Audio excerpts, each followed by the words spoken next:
드리마카시 바낙.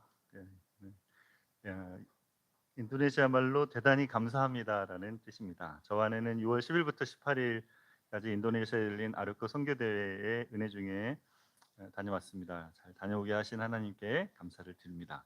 아르코는 이탈리아어로 무지개를 뜻하는 아르코 발레노의 줄임말입니다. 저희 신학교 동기 7명이 신학이 지내면서 교제했는데 7명이라 무지개를 뜻하는 아르코로 이름을 지었습니다. 각자 색깔을 가지고 있다 그래가지고 저는 두 번째 주황색인데, 지난 토요일 그 저녁 때 성진아 선교사님이 섬기시는 기숙사 학생들과 만날 때 김성환 요르단 선교사님이 저희 모임을 이렇게 소개했습니다. 20년 전에 우리가 한 신학교에서 만나서 공부할 때 지금 이런 모습 우리가 살아가게 될 거라고 생각은 못했어요. 네, 동기로 자연스럽게 만나서 신학에 대해서 또 삶의 고민에 대해서 함께 나누며 20년을 이렇게 지내왔습니다. 아까 말씀드린 것처럼 각자 색깔을 가지고 있는데 정말 저희가 이렇게 나누는 걸 들어보니까 정말 서로 좀 다르구나. 정말 색깔이 다르고 누구는 굉장히 계획적이고 일을 추진하는 성격이 있고 누구는 관계를 중시해서 돌보는 일을 잘하고 누구는 정말 말이 많고 누구는 정말 말이 없는 그런 모습으로 각자가 있는데 그런 모습들이 서로가 이렇게 어우러져 가지고 이렇게 여기까지 온 것이 놀라운 주님의 은혜인 것을 함께 나눴습니다. 그동안에 우리를 부르신 주님께서 우리에게 가정을 주시고 또 자녀들을 성장하게 하셨고 그 안에서 각자에게 주신 사역을 통해 주님이 기뻐하시는 열매를 향해 살아가게 하신 것에 감사했습니다. 우리 주님은 우리를 부르시는 분이십니다. 그리고 주님의 그 부르심에 신실하신 분이십니다. 오늘 본문은 창세기 12장 1절에 4절인데 창세기 구조를 아는 사람은 창세기 12장이 갖는 중요한 의미를 잘 알고 있을 것입니다. 창세기 1장부터 11장까지는 뭘 다룹니까? 이 세상 전체 이야기를 다룬다고 했어요. 하나님께서 이 세상을 창조하셨고 그 창조한 세상이 타락했고 그리고 그 타락으로 인해서 하나님이 세상을 심판할 수밖에 없어서 홍수로 심판을 하셨고 그 심판한 이후에 여전히 이렇게 살게 하셨음에도 불구하고 사람들이 바벨탑을 쌓아서 하나님을 반역하는 일을 했습니다. 그래서 어떻게 합니까? 하나님이 그 안에 내려오셔서 사람들의 언어를 흩으시고 세상 사람들 가운데 언어를 혼잡케 하시는 일들을 하시는 것을 보게 됩니다.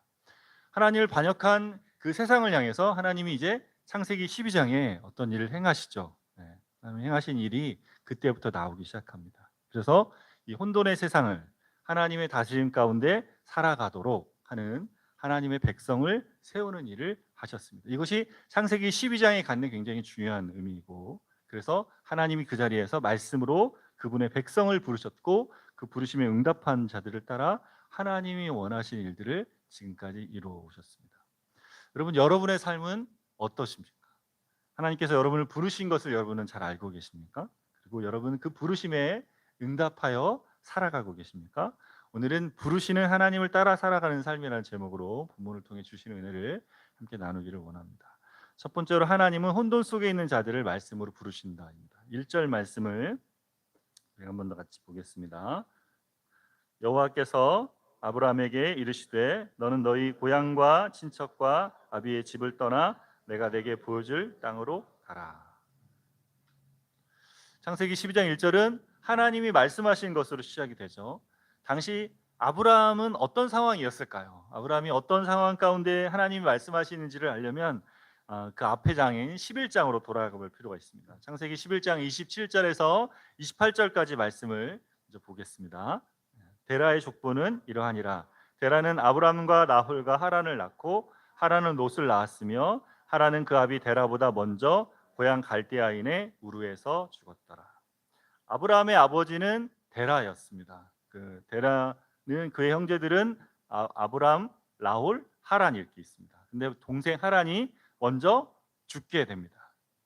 갈대아 우르에서 먼저 죽었다 이렇게 있습니다. 여러분 식구들 중에 누군가 죽게 되면 그 가족들의 마음은 어떻게 됩니까? 상심하게 됩니다. 이 상심함이 삶에 혼돈을 가져오죠. 저희 집도 형이 제가 태어나기 전에 주님의 부르심을 받았습니다. 부모님께서 굉장히 상심이 크셨고 저도 나중에 저희 자라면서 혼돈이 있었지만 그 안에서 저희 큰 누나가 굉장히 삶에 어려움이 있었던 것 같아요. 오빠가 자기가 이제 의식이 있고 기억이 있는 자리에서 이렇게 갑자기 이렇게 없는 자리에 마치 갑자기 자기가 맞이가 됐고, 그래서 부모님이 어머니나 아버지가 큰 누나한테 뭔가 요구하는 것들이 많았고, 그걸 가지고 사는 동안에 중년이 되어서 누나가 우울증을 심하게 앓았습니다. 우울증 지금 이제 지나고 있는데, 주님의 은혜로 지나고 있긴 한데, 돌아보니까 저희한테 하는 말이에요. 그때 아니야, 너희는 모를 거다. 얼마나 그때 힘들었는지, 그리고 부모님의 요구와 그 부모님 마음을 헤아리는 그 자리에 내가 있기 위해서 그 자리가 어땠는지 너는 모를 거다 이러는데, 그랬던 것 같아요. 저는 모르는 자리입니다. 다만 저도 영향을 받았지만 그 자리가 혼돈의 자리였구나라는 것을 생각하게 됩니다. 아마 아브라함도 그랬을 것 같습니다. 자기 동생이 먼저 부름받은 자리에 동생의 죽음 속에 자기 삶의 혼돈을 겪었을 거라 생각이 듭니다. 근데 아브라함의 혼돈은 여기서 끝나지 않고 또 다른 혼돈이 있었습니다. 11장 30절 31절 말씀입니다. 같이 보겠습니다. 사레는 임신하지 못함으로 자식이 없었더라. 데라가 그 아들 아브람과 하란의 아인 그의 손자 롯과 그의 며느리 아브라함의 아내 사레를 데리고 갈대아인의 우르를 떠나 가나안 땅으로 가고자 하더니 하란에 이르러 거기 거류하였으며. 아브라함은 아내 사라와 결혼했지만 아이를 얻지 못했습니다. 아브라함의 이름의 뜻은 존귀한 아비라는 뜻입니다. 이름처럼 존귀한 아비가 되려고 하는데 아이가 없었습니다. 당시 아이를 갖지 못하는 것은 신으로부터 복을 받지 못하는 저주받은 것으로 생각되던 때였습니다. 아브라함은 자기 삶에 왜 이런 일이 일어나는지 알 수 없는 혼돈 가운데 있었습니다. 또 아브라함에게 또 다른 혼돈이 있었는데 31절에 보니 아브라함의 아버지 데라가 갈대아 우를 떠나 가나안 땅으로 가고자 했어요. 근데 지금 이들이 어디 있습니까? 하란이라는 곳에 머물러 있습니다. 하란이 중간의 자리. 하란의 뜻은 교차로라는 뜻입니다. 아브라함은 지금 어디 있어요? 교차로에 있습니다. 교차로는 언젠가는 떠나야 하는 곳이죠. 임시로 지금 머물러 있는 곳입니다. 길 중간에 어딘가에 서서 어디로 가야 될지 몰라 방황하고 있었습니다. 그곳에서 아브라함은 인생뿐 아니라 신앙적으로도 교차로에 있었어요. 갈대아 우르는 아브라함의 조상들이 우상을 숭배하던 곳이었습니다. 여호수아 24장 2절에 보니까 아브라함의 아비 데라가 강 건너편에 거하여 다른 신들을 섬겼으나라고 말씀하고 있어요. 아브라함의 아버지 데라가 강 건너편에서 다른 신을 섬겼다. 갈대아 우르는 고대 문명의 중심지이며 우상 숭배의 집결지였습니다.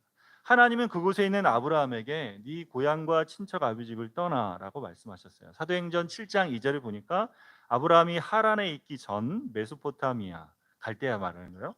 있을 때에 하나님이 그에게 보여 내 고향 친척을 떠나 내가 내게 보일 땅으로 가라 하셨다라고 말씀하고 있습니다.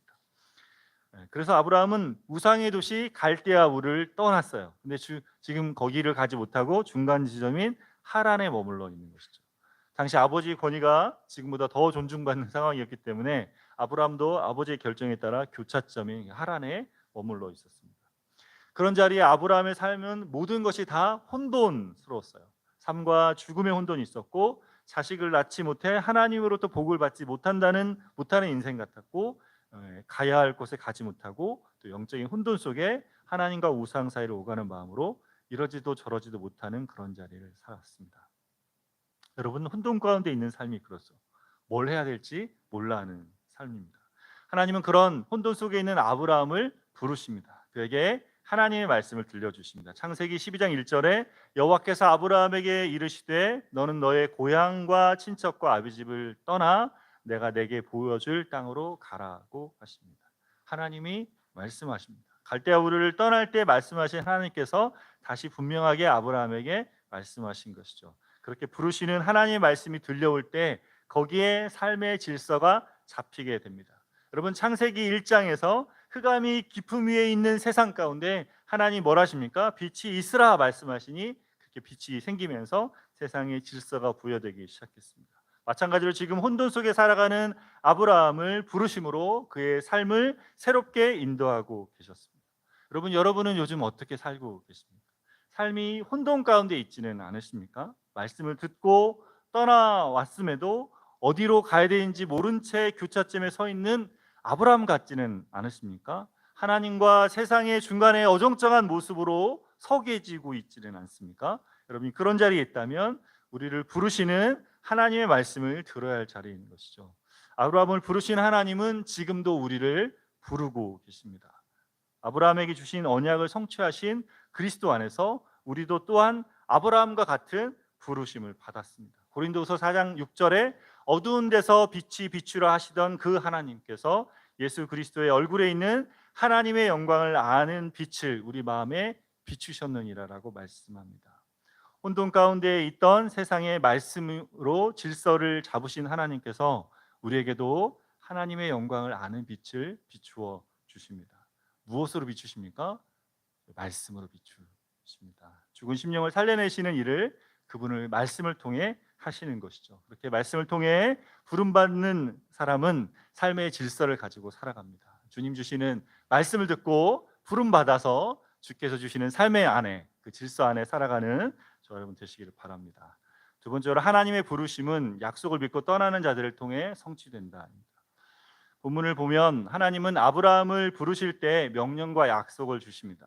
하나님 주신 명령은 너의 고향 친척과 아비집을 떠나는 것이었습니다. 이 명령을 따라 아브라함은 자기가 머물러 있는 자리를 떠나야 됐어요. 그가 머문 교차점인 하란을 떠나야 했습니다. 여러분, 그것이 하란이 교차점이었기 때문에 언제든 어떻게 했어요? 갈대아 우르로 돌아갈 수 있는 것이죠. 그래서 하나님은 아브라함을 부르신 그 자리로 아브라함이 가야 했습니다. 아버지 대로 함께 살고 있는 그 집을 떠나가야 됐죠. 그 자리가 하나님과 우상을 겸하여 섬기고 있던 자리였기 때문에 그렇습니다. 하나님께서 우리에게도 아브라함에게 말씀하신 것처럼 떠나가라고 하십니다. 세상과 하나님 사이에 어정쩡히 걸치고 살면 혼돈 속에 살아가게 됩니다. 뭔가를 아는 것 같은데 실제로는 모른 채 살아가는 것이죠. 이러지도 못한 저러지도 못하는 삶에 살아가는 교차로에 선 인생을 살아갑니다. 하나님이 말씀을 언제까지 그렇게 살겠냐? 너는 너의 본토 친척 아비집을 떠나라고 하셨어요. 떠나라 했는데 떠나지 않고 떠난 척해서도 안 되는 것이죠. 하나님의 부름 받은 사람은 떠나가야 됩니다. 예수님께서 제자들을 부르실 때 나를 따르라 그러셨습니다. 그러면 제자들이 뭐 했어요? 곧바로 모든 것을 버려두고 예수님을 쫓아갔습니다. 그것이 그분이 그들의 전부가 되었다는 것을 의미하죠. 부름받은 사람은 그분이 전부가 되는 삶을 살아갑니다. 그냥 따르는 것이 아니라 그분의 약속을 믿고 그것을 따르는 삶을 살아갑니다. 하나님께서 아브라함에게 어떤 약속을 주셨습니까? 2절과 3절 말씀을 같이 보겠습니다. 내가 너로 큰 민족을 이루고 내게 복을 주어 내 이름을 창대하게 하리니 너는 복이 될지라. 너를 축복하는 자에게는 내가 복을 내리고 너를 저주하는 자에게는 내가 저주하리니 땅의 모든 족속이 너로 말미암아 복을 얻을 것이라 하신지라. 하나님이 뭘 하십니까? 아브라함에게 큰 민족을 이루겠다 하십니다. 내가 내게 복을 주어 내 이름을 창대하겠다 하시고 너를 축복하는 자를 내가 복을 내리고 너를 저주하는 자를 내가 저주하겠다고 하십니다. 땅의 모든 족속이 너로 인해 복을 얻을 것이라 하십니다. 여러분, 하나님께서 아브라함의 약속을 주시면서 누가 이 약속을 이루겠다 하시는 거예요? 본문에 보니까 계속 내가 한다, 하나님께서 하신다 말씀합니다. 네가 하라 하지 않았어요. 네가 떠나서 내가 하라는 곳에 가서 네가 이걸 해라 하지 않으셨어요. 하나님이 주체이십니다. 내가 큰 민족을 이루게 하고 내가 복을 주고 내가 창대케 하고 내가 축복하고 내가 저주하고 내가 땅의 모든 족속이 복을 얻을 거라, 이렇게 이야기하신 거죠. 하나님의 부름 받은 자의 삶은 어떤 삶이에요? 그분의 손 안에 있는 삶입니다. 하나님의 부름받은 자의 삶은 우리의 성취나 업적을 따라 살아가는 삶이 아닌 것이죠. 하나님 그분이 주권을 가진 삶입니다. 하나님 그분이 이 땅의 주인이시고 세상의 역사의 주관자이심을 인정하며 사는 것이죠. 그분이 다스리시고 그분과 함께하며 그분 앞에 사는 것입니다. 하나님이 아브라함에게 주신 약속을 이루어 가시는데 누굴 통해 이루어 가십니까? 이 약속을 하나님 주신 약속을 신뢰하며 그분의 말씀에 순종하는 사람을 통해 이루어 가십니다.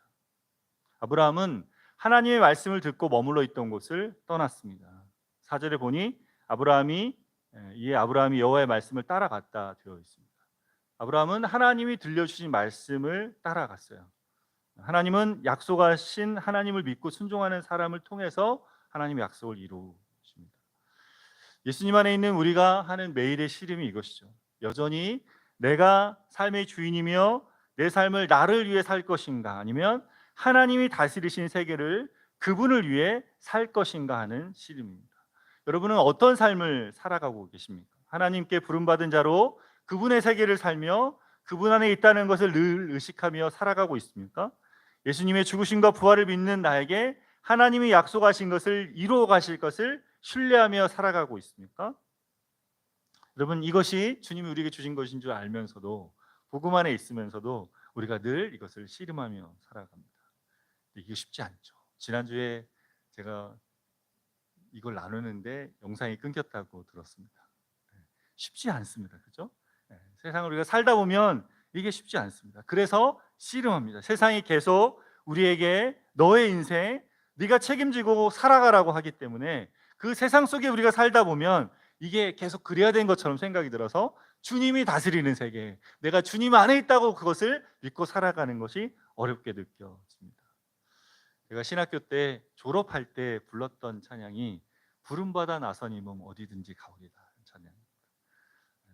졸업하고 나서 돌아보니 정말 어디든지 가 있는 동기들을 보게 됩니다. 주님께 충성되이 전 세계 여러 나라에 나가서 부르심을 따라 살아가고 있는 것을 보게 됩니다. 이번에 만난 동기 선교사님들도 주님의 부르심을 따라 인도네시아로, 요르단으로, 러시아로 가 있습니다. 이곳에 주님의 세계를 위해, 주님을 위해 살아가고 있습니다. 근데 그곳에 가보니까 여러분, 거기서도 여전히 씨름하고 있는 거예요. 주님의 부르심 따라 거기 가 있는 자리에 저희가 하는 매일의 씨름과 다르지 않은 씨름을 하고 있었습니다. 그곳에서 뭐 해야 돼요? 자녀들 키워야 됩니다. 그래서 자녀들 학교 보내야 돼요. 그리고 거기에 살아가는 것에 대한 필요가 있고, 또 사역을 위해, 섬기기 위해 영적인 능력과 물질적인 필요를 가지고 있습니다. 주님을 위해 주의 부르심을 따라 떠나간 그 자리에서도 여전히 뭐예요? 이것이 주님을 위한 삶인지 나를 위한 삶인지를 씨름하며 살아가고 있는 것을 보게 됩니다. 요르단의 김성환 선교사님이 그런 얘기하는 거예요. 그래도 인도네시아는 저희가 가서 며칠 만에 찬양을 드렸어요. 오늘 일, 내일 일은 난 몰라요. 여러분 못 보셨지만 인도네시아어로 불렀습니다. 그냥 영어로 돼 있는데 발음하기 어렵지 않은 거예요. 그렇게 며칠 만에 노래 찬양하는 거 보면서 요르단 선교사님이 그런 겁니다. 좋겠다. 여기는 요르단은 어렵습니다. 요르단 말이 어렵고 우리가 말로 이렇게 해도 잘 못 알아듣는다는 거. 우리 말이 그게 여기 안에 구조가 홍조도 많고 거기에 막 이렇게 목소리 혹 하는 소리로 내야 되는 것도 많아서 이게 발음하기 어렵다는 거죠. 그래서 그 선교사님 하는 말은 저는 버티고 있습니다. 요르단에 온 선교사님들 보니까 많은 선교사 오셨는데 버틴답니다. 버티고 거기 믿는 사람이 없으니까 버티고, 언어 때문에 또 이 센터 사역을 지금 하려고 오랫동안 기다려와서 준비하고 있는데, 하나님이 기회를 주셔서 아랍어를 가르치는 학원을 개설할 수 있는 상황을 주셨는데, 근데 이렇게 부하셨어요. 정말 이것이 하나님의 뜻 안에 있기 원한다. 그냥 내가 이렇게 센터를 하는 것이 보여지는 것, 알려지는 것, 이게 중요한 게 아니고 정말 하나님께서 이 안에서 일하시면 좋겠다. 이 안에서 이 사람들, 모슬림들 향해서 하나님 하신 일들이 나타났으면 좋겠다라고 것들을 나눴어요. 여러분, 주님의 부르심을 따라가는 삶 안에 말했듯이 하나님이 다스리시는 삶입니다. 우리가 내 힘으로 사는 것이 아니라 주의 은혜 앞에, 주님이 인도하심 앞에 살아가기 때문에 그 안에 우리가 뭐예요? 계속해서 그걸 바라볼 수 있어야 되죠. 여러분은 어떠십니까? 여러분은 주님을 위해 그분의 약속을 신뢰해서 여러분을 위한 삶이 아닌 주님을 위한 삶을 살아가고 계십니까? 주님의 나라와 주의 다스림과 주님이 함께 하시는 것들을 바란, 내가 그 주님의 백성으로 지금 이렇게 살고 있다는 걸 늘 의식하며 살고 있습니까? 다시 말하지만 아브라함에게 약속을 주시고 그 약속을 이루겠다고 하신 분이 여호와 하나님이셨습니다. 성경을 계속 읽다 보면 우리는 하나님께서 어떻게 이 약속을 신실하게 이루어졌는지를 깨닫게 됩니다. 여러분, 그것을 우리가 직접 눈으로 봐야 돼요. 성경을 읽는다, 성경을 1도 간다, 아니 10도 간다, 100도 간다 했는데 이것을 깨닫지 못하는 사람이 있어요. 뭘 읽었는지 모르겠어요. 성경을 열심히 읽었는데 성경에서 뭘 말하고자 하는지를 모르고 읽는 사람이 있어요. 성경을 읽을 때 제일 중요한 게 뭐예요? 이것입니다. 하나님께서 아브라함에게 주신 이 약속이 어떻게 성취됐는지를 아는 것이죠. 여러분, 이 약속을 누가 이루었습니까? 우리 예수님이 이루셨습니다. 하나님 아버지와 아들 예수 그리스도, 그리고 성령께서 함께 이 일들을 이루셨습니다. 아브라함을 통해 땅의 모든 족속이 복을 받을 것이라 했던 이 약속은 아버지의 뜻에 자신을 내어주신 아들 예수님을 통해 이루어졌습니다. 아브라함이 본토 아비 친척 집을 떠났듯이 예수님이 하나님 아버지와 함께 누리시던 영광의 자리를 떠나 오셨기 때문에, 그분이 익숙하고 안전하고 영광스러운 자리를 떠나 육신을 입고 우리 가운데 오셨기 때문에, 이 땅에 오셔서 십자가를 지시고 부활하셨기 때문에 우리가 그분 안에서 복이 되었습니다. 그분 안에서 아브라함에게 하신 모든 약속이 성취되었습니다. 예수님 안에서 우리는 이제 하나님의 세계를 살아갑니다. 말씀이 육신이 되신 주님께서 말씀을 들려주시며 그 말씀으로 우리를 빚어가고 계십니다. 아브라함이 말씀을 따라갔듯이 우리가 할 것은 예수님이 주신 그 말씀을 따라가는 것입니다. 하나님의 부르심에는 후회하심이 없습니다. 하나님의 부르심은 우리를 예수님을 닮은 자가 되게 하는 것입니다. 여러분, 우리의 삶 속에서, 우리 인생 속에서 주님이 그걸 보기 원해서 우리를 부르신 것이죠. 예수님 안에 있는 우리가 이 깨어진 세상의 복이 되어서 많은 사람들에게 하나님의 회복케 하는 복을 누리게 하는 것이 하나님의 부르심의 소망입니다. 부름받은 그리스도인으로 하나님께서 예수님 안에서 이루실 약속 안에 머무는 저 여러분 되시기를 바랍니다. 더 이상 세상과 하나님 사이를 오가는 것이 아니라 그리스도께 속한 자로 그분의 약속 안에 살아가게 되기를 바랍니다. 예수님이 이루신 일을 내 길에서 날마다 복된 말씀이 말씀하는 대로 깨닫는 자리에 살아가는 저 여러분 되시기를 바랍니다. 함께 주신 말씀 가지고 창조의 아버지 찬양하고 기도하며 나아가기